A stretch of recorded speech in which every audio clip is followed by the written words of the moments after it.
नमस्कार मित्रों, एक बार पुनः स्वागत है आपका हमारे YouTube channel study exam academy में। मैं आपके सामने एक बार पुनः उपस्थित हूँ। आज 9 अक्टूबर 2020 जो भी करंट अफेयर्स के क्वेश्चन बन सकते हैं वो आपको मैं करवाने की कोशिश करूँगा। उम्मीद करता हूँ सबसे पहले मैं आपको शुभकामनाएँ देता हूँ कि आपका दिन आज का सर्वश्रेष्ठ हो। आप ये बताएँ आप कैसे हैं? मैं उम्मीद करता हूँ आप स्वस्थ होंगे। आप अपने परिवार के साथ जहाँ भी रह रहे होंगे आप एकदम स्वस्थ होंगे और तंदुरुस्त होंगे और अपनी पढ़ाई को जारी रख रहे होंगे, जिससे कि आपका सिलेक्शन होने में थोड़ी सहायता हो जाए। क्योंकि पढ़ाई ही एक ऐसी चीज़ है, जितना दूध इसे शिक्षा का पियोगे भैया, ये उस शेरनी का दूध है, जितना पियोगे उतना ही कम है। समझे आप ध्यान से, शिक्षा उस शेरनी का दूध है, जितना पियोगे उतना ही ताकतवर रहेगा, उतना ही कम है भैया। जितना पीना है उतना पी लो। आज 9 अक्टूबर 2020 जो भी करंट अफेयर्स का क्वेश्चन बन सकते हैं वो लाने की कोशिश करूंगा भैया। जो आज की क्लास है इसके सारे के सारे क्वेश्चन, एक एक क्वेश्चन इंपॉर्टेंट है, एक एक क्वेश्चन आपको नोट कर लेना है। आज का वीडियो सबसे इंपॉर्टेंट है। 10 के 10 क्वेश्चन ऐसे हैं जो पेपर में छपने के लायक है भैया। सारे क्वेश्चन सारे लोग नोट करेंगे। चलिए मित्रों, आज का सेशन शुरू करता हूँ मैं। आज 9 अक्टूबर है। चलिए, पहला क्वेश्चन है हमारा, हाल ही में मिर्च दले खुर्सानी को किस राज्य का जीआई टैग दिया गया है? ये जीआई टैग होता क्या है? ग्लोबल इंडिकेटर होता है भैया। ये 10 साल के लिए दिया जाता है। कितने साल के लिए? 10 साल के लिए दिया जाता है। और हमारा भारत का पहला जीआई टैग दार्जिलिंग की चाय को दिया गया था, ये भी आपको नोट करना है।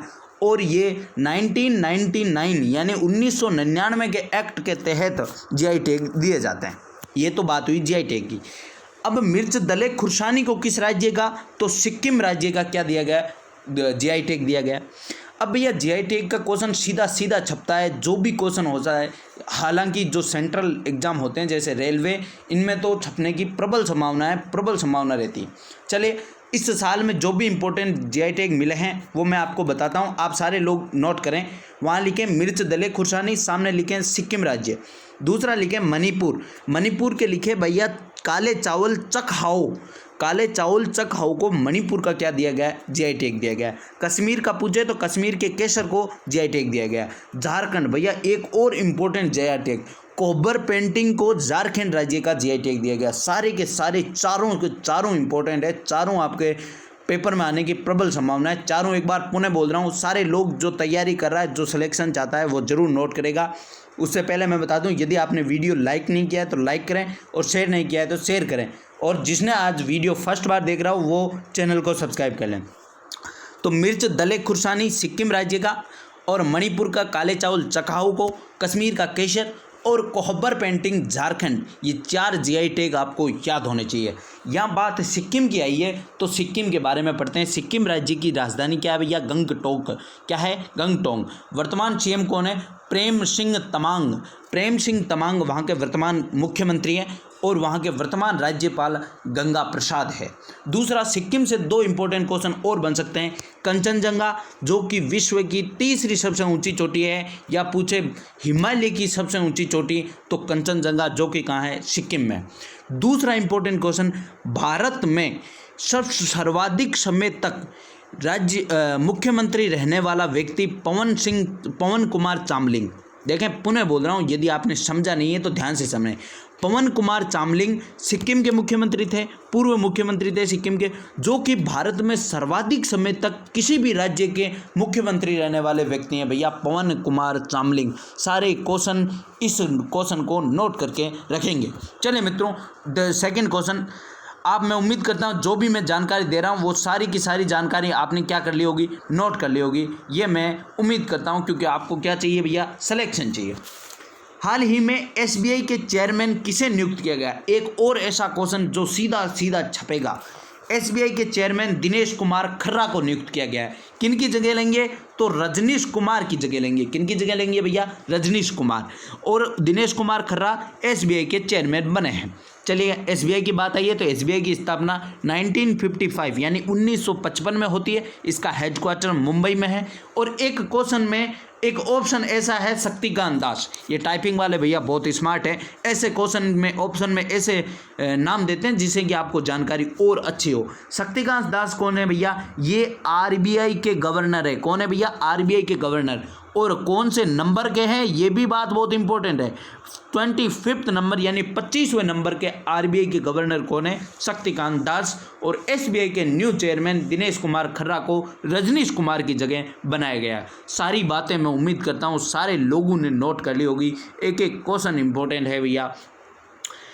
चलिए मित्रों, नेक्स्ट क्वेश्चन हमारा तीसरा क्वेश्चन, हाल ही में नजीम ताराकाई का निधन हुआ है, का संबंध है। नजीम ताराकाई कौन है, तो नजीम ताराकाई भैया कौन है, क्रिकेटर है। कौन है, क्रिकेटर। ये वर्तमान में कहाँ से खेलते थे, तो ये अफगानिस्तान के सलामी बल्लेबाज थे, जिनका क्या हो गया, निधन हो गया भैया। किसमें, सड़क दुर्घटना में इनका क्या हो गया, निधन हो गया। ये बहुत दुखद सूचना है, लेकिन हमें तो पढ़ना है, हमारे लिए एग्जाम के लिए इंपॉर्टेंट है, इसके कारण हमने पढ़ाया। नजीम ताराकाई अफगानिस्तान के सलामी बल्लेबाज थे, जिनका हाल ही में सड़क दुर्घटना में क्या हो गया, मृत्यु हो गई। अब अफगानिस्तान की बात है भैया, अफगानिस्तान भारत के लिए बहुत इंपॉर्टेंट है। अफगानिस्तान की राजधानी काबुल है।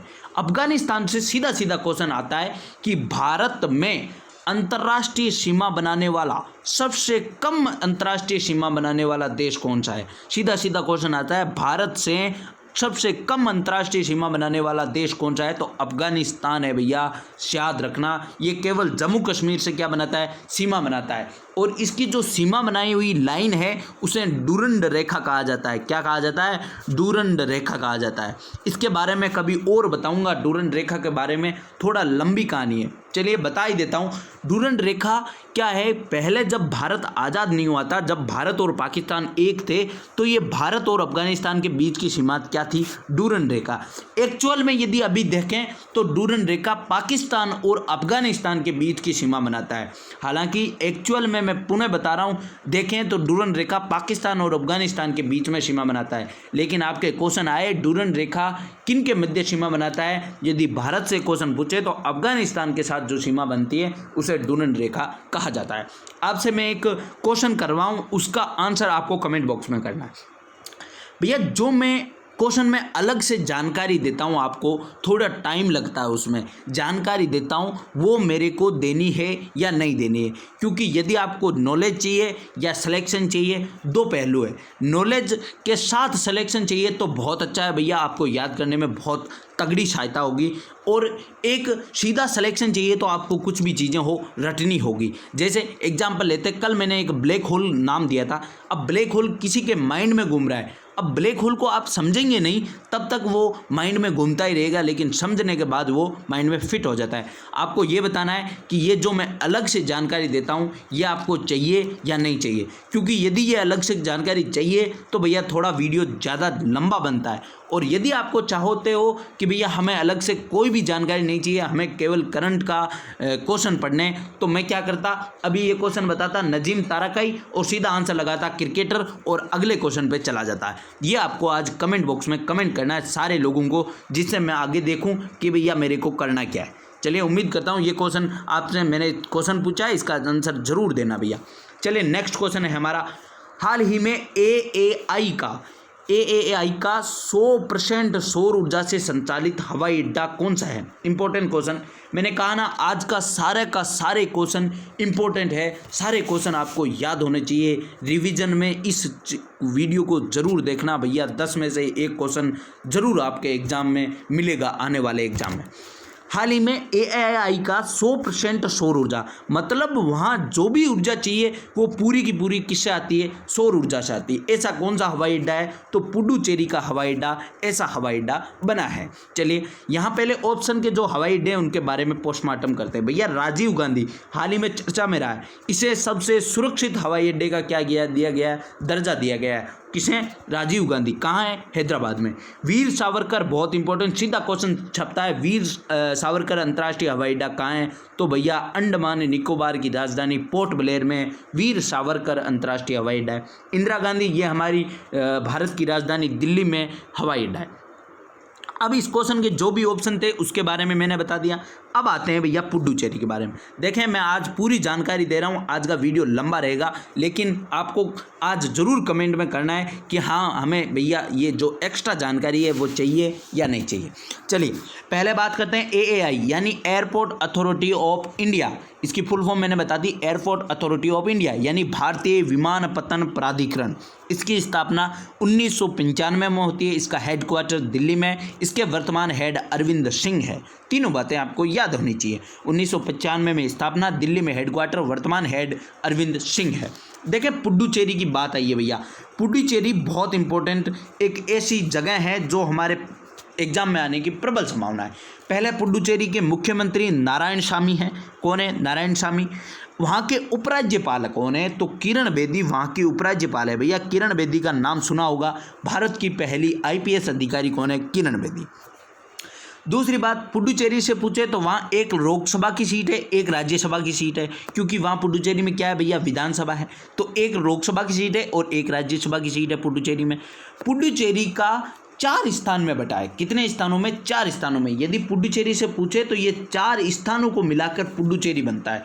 उस चारों स्थानों के नाम और वो कौन से राज्य में, ये आपको नोट कर लेने हैं, बहुत इंपॉर्टेंट चीज़ है। पुडुचेरी के 4 स्थानों में पहला तो पुडुचेरी है, दूसरा है कराईकल। पुडुचेरी और कराईकल ये दोनों तमिलनाडु राज्य में। कौन कौन? पुडुचेरी और कराईकल। तीसरा इसमें स्थान है यनम, ये आंध्र प्रदेश में है। यनम कहाँ है भैया? आंध्र प्रदेश में। चौथा है माहे, जो कि केरल में। सारी की सारी बातें इस क्वेश्चन की इंपॉर्टेंट है। एक बार पुनः बता रहा हूँ, आपके याद होनी चाहिए स्टैटिक जीके के रूप में और करंट जीके के रूप में। आजकल क्वेश्चन ऐसे ही आते हैं जो स्टैटिक जीके और करंट जीके दोनों से जुड़े हुए होते हैं। चलिए मित्रों, नेक्स्ट क्वेश्चन हमारा एक और इम्पोर्टेंट क्वेश्चन। हाल ही में भारत ने सिटवे बंदरगाह के परिचालन के लिए किस देश के साथ समझौता किया? देखिए सिटवे बंदरगाह है कहाँ? ये म्यांमार में। तो सिटवे बंदरगाह के परिचालन के लिए किस देश के साथ समझौता किया है? तो म्यांमार के साथ। यानी इस सिटवे बंदरगाह का परिचालन कौन करेगा? भारत देश करेगा। क्यों करेगा?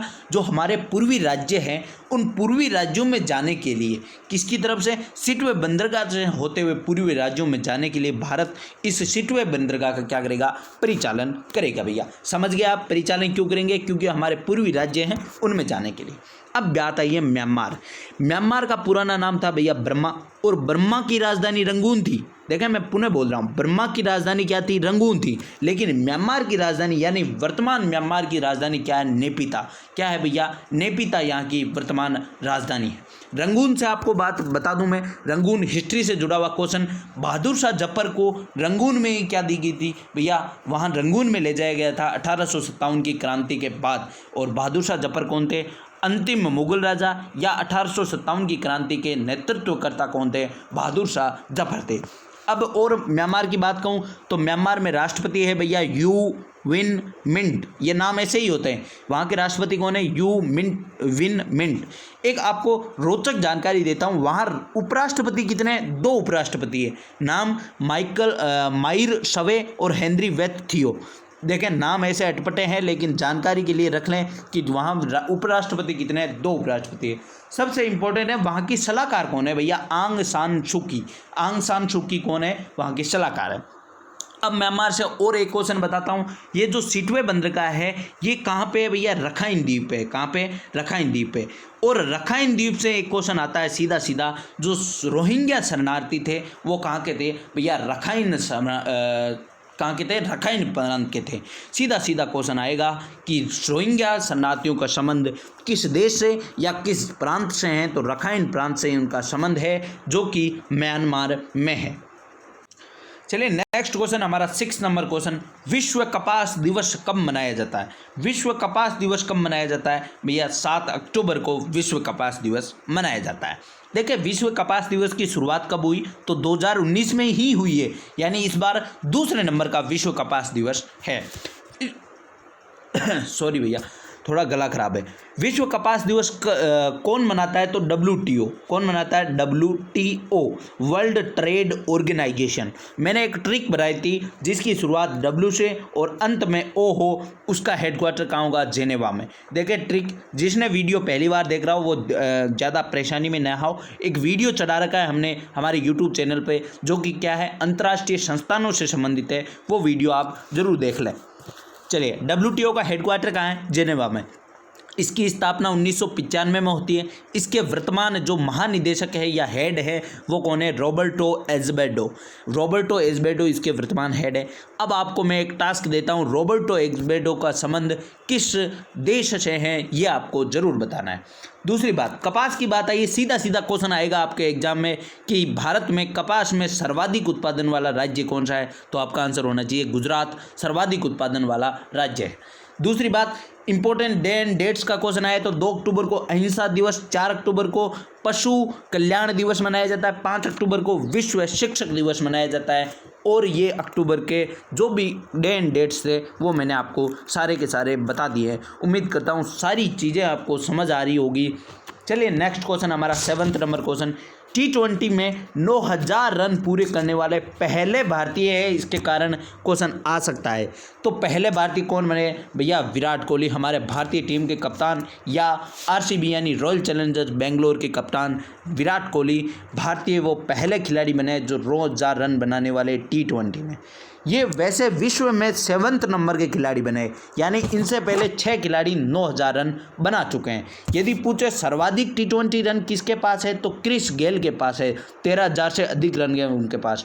तो सर्वाधिक T20 रन कौन है? Chris Gayle. सेकंड नंबर पर केरन पोलार्ड। चलिए ये 7th खिलाड़ी बने। यहाँ एक क्वेश्चन और आ सकता है, IPL में सर्वाधिक रन बनाने वाले खिलाड़ी कौन है? विराट कोहली। देखिए सर्वाधिक T20 रन क्रिस गेल के नाम है, लेकिन IPL में सर्वाधिक रन किसके नाम है? विराट कोहली के 5500 से अधिक रन है भैया। और IPL में सेकंड नंबर सुरेश रैना के रन है, 3rd नंबर रोहित शर्मा का। हाल ही में मैंने एक क्वेश्चन करवाया था कि 5000 रन IPL में बनाने वाले तीसरे खिलाड़ी कौन बने, तो रोहित शर्मा बने। यहाँ एक ऑप्शन में MSD यानी महेंद्र सिंह धोनी का नाम है, जिनसे भी एक क्वेश्चन आ सकता है। IPL में सर्वाधिक मैच खेलने वाले खिलाड़ी कौन बने? महेंद्र सिंह धोनी, जिन्होंने सुरेश रैना को पीछे छोड़ दिया है भैया, और महेंद्र सिंह धोनी सर्वाधिक मैच खेलने वाले खिलाड़ी बन गए हैं। चलिए सारी की सारी आपको क्वेश्चन समझ आ रहे होंगे। IPL के बारे में आपको कमेंट बॉक्स में कमेंट करना है भैया। हाल ही में ड्रोल्स का ब्रांड एम्बेसडर किसे नियुक्त किया गया है? ये ड्रोल्स क्या है पहले ये समझे।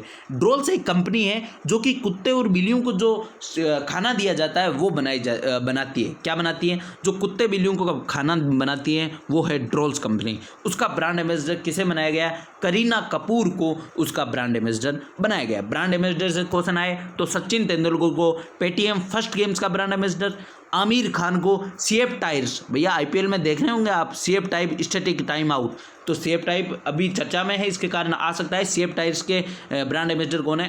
आमिर खान है भैया। आयुष्मान खुराना, बजाज एलियंस के जो ब्रांड एम्बेसडर है वो आयुष्मान खुराना को बनाया गया है। एक और क्वेश्चन, मिंत्रा के ब्रांड एम्बेसडर कियारा आडवाणी को बनाया गया है, ये भी आप ध्यान रखें। सारे के सारे ब्रांड एम्बेसडर एक जगह लिख लें जिससे कि आपको याद होने में थोड़ी आसानी हो। चलिए मित्रों, आज का एक और हमारा गौरवशाली दिन या गौरवशाली पल है जो कि समझे। भारतीय वायुसेना का 2020 में कौन सा स्थापना दिवस मनाया गया? तो 88 नंबर का हमारा स्थापना दिवस था हमारी भारतीय वायुसेना की। यानी भारतीय वायुसेना का स्थापना कब हुआ? तो 8 अक्टूबर 1932। सीधा सीधा क्वेश्चन आएगा, भारतीय वायुसेना का स्थापना कब हुआ? तो 8 अक्टूबर 1932। दूसरा क्वेश्चन, भारतीय वायुसेना के वर्तमान जो एयर चीफ मार्शल यानी वर्तमान हेड है या चीफ है एयर चीफ मार्शल, वो कौन है? राकेश भदौरिया। ये भी आप ध्यान रखें। अभी मैंने इसमें BS धानोआ से संबंधित, जो कि हमारे RS भदौरिया से पूर्व क्या थे? वायुसेना के क्या थे? एयर चीफ मार्शल थे। और उन्हें यानी BS धानोआ को हीरो जो कंपनी है दुपहिया वाहन की, हीरो कंपनी का क्या बनाया गया है? निदेशक बनाया गया है। ये भी आप बात नोट करके रखें। दूसरा क्वेश्चन, भारतीय वायुसेना का जो भैया वाक्य है वो क्या है? नभ स्पर्शम दीप्तम, यानी आकाश को गौरव से स्पर्श करो। क्या करें? आकाश को गौरव से स्पर्श करो, नभ स्पर्शम दीप्तम, ये इसका ध्येय वाक्य है। चलिए मित्रों, ये हमारी भारतीय वायुसेना थी, इसके बारे में भी आपको जानकारी रखना है। इसको तो भैया मैंने कहा था 2 नोबेल पुरस्कार मैंने करवा दिए 2020 के, तीसरा आज करवा रहा हूँ। सारे के सारे जो 2 मैंने करवाए हैं आज आपको कमेंट बॉक्स में कमेंट करना है। कल मैं इन तीनों जो नोबेल पुरस्कार करवाए हैं इसके बारे में रिपीट करवाऊंगा 2 मिनट में, ताकि आपको नोबेल पुरस्कार से जो भी क्वेश्चन आए वो आपको याद हो जाए। आज आपको क्या करना है? सारों को भौतिकी का नोबेल पुरस्कार और चिकित्सा के क्षेत्र का नोबेल पुरस्कार किन किन को और क्यों दिया गया ये आपको कमेंट बॉक्स में कमेंट करना है। आज ये समझे, रसायन का नोबेल पुरस्कार 2020 किसे दिया गया है? तो एमैनुअल कार्पेटो और जेनिफर ए डुडना, यानी दोनों को दिया गया है। ये दोनों ही महिलाएं, ये भी ध्यान रखें, दोनों ही महिलाएं। दूसरा क्वेश्चन, इनको क्यों दिया गया है, ये भी इंपॉर्टेंट है। क्रिस्पर तकनीक की वजह से इन्हें, क्रिस्पर नाम पुनः बोल रहा हूँ, क्रिस्पर तकनीक की खोज के कारण या तकनीक की वजह से इन्हें रसायन का नोबेल पुरस्कार दिया गया है। दोनों ही महिलाएं हैं जिन्हें 2020 का ये पुरस्कार दिया गया है। चलिए मित्रों, आज का सेशन ये इम्पोर्टेंट सेशन था, सारे के सारे क्वेश्चन इम्पोर्टेंट थे। उम्मीद करता हूँ सारे क्वेश्चन आपको समझ आए, सारे क्वेश्चन आपने नोट किए, ये मेरी कामना है। मैं उम्मीद करता हूँ जिसको सिलेक्शन चाहिए वो ज़रूर नोट करेगा। आप स्वतः समझदार हैं, मेरे को ज़्यादा कहने की ज़रूरत नहीं है। जिसको सिलेक्शन चाहिए वो ज़रूर नोट करेगा, जिसको सिलेक्शन नहीं चाहिए वो कुछ भी करे, अपने को क्या है। जो सिलेक्शन चाहता है उसके लिए मैं कुछ हेल्प करने की कोशिश कर रहा हूं और मैं उम्मीद करता हूं वो हेल्प हो रही होगी आपको। और मैंने कहा आज आपको बताना है, जो मैं एक्स्ट्रा जानकारी देता हूं ये मेरे को देनी चाहिए या नहीं देनी चाहिए, ये सारे लोग कमेंट बॉक्स में कमेंट करेंगे। जो पढ़ने वाला है वो ज़रूर कमेंट करेगा, जिसको सिलेक्शन चाहिए, जो अपने माँ बाप के साथ ईमानदार है वो ज़रूर इस वीडियो को देखता होगा या कमेंट करेगा। मैंने ये नहीं बोलता कि इसी वीडियो को देखें, ज़रूर आपको करंट अफेयर्स पढ़नी चाहिए। करंट अफेयर्स जहाँ आपका विश्वास लगे, जहाँ आपको अच्छा लगे पढ़ने में वहीं पढ़े, लेकिन डट कर पढ़े, डेली पढ़े और पूरा आत्मविश्वास और पूरी तैयारी के साथ पढ़ें। और ऐसा ना करें कि कोई भी चीज़ 1 से 2 बार यदि आपको नोट करनी पड़ जाए तो उसको भी नोट करें। ऐसा नहीं है कि एक बार नोट कर ली तो दोबारा ना करें, जिससे कि आपको याद होने की संभावना रहे। मैं एक बार पुनः बोल रहा हूँ, मैं ये नहीं बोलता कि यही वीडियो देखें, जो आपको अच्छा लगे वो वीडियो देखें, जहां आपको विश्वास लगे वो वीडियो देखें, लेकिन ज़रूर करंट अफेयर्स पढ़े भैया, ज़रूर पढ़े। ये यूट्यूब है, यूट्यूब पर बहुत सारे करंट अफेयर्स के शो आते हैं, लेकिन आपको पहचानना होगा कि ये हमारे लिए सहायतामंद है, ये हमारे लिए अच्छा है, वही देखें। चलिए मित्रों, आज का सेशन यहीं समाप्त करता हूँ। धन्यवाद मित्रों। एक बार पुनः आपको इस दिन की शुभकामनाएं देता हूं कि आज का दिन आपका सर्वश्रेष्ठ दिन हो। एक बार पुनः धन्यवाद और लास्ट में जय हिंद, जय भारत।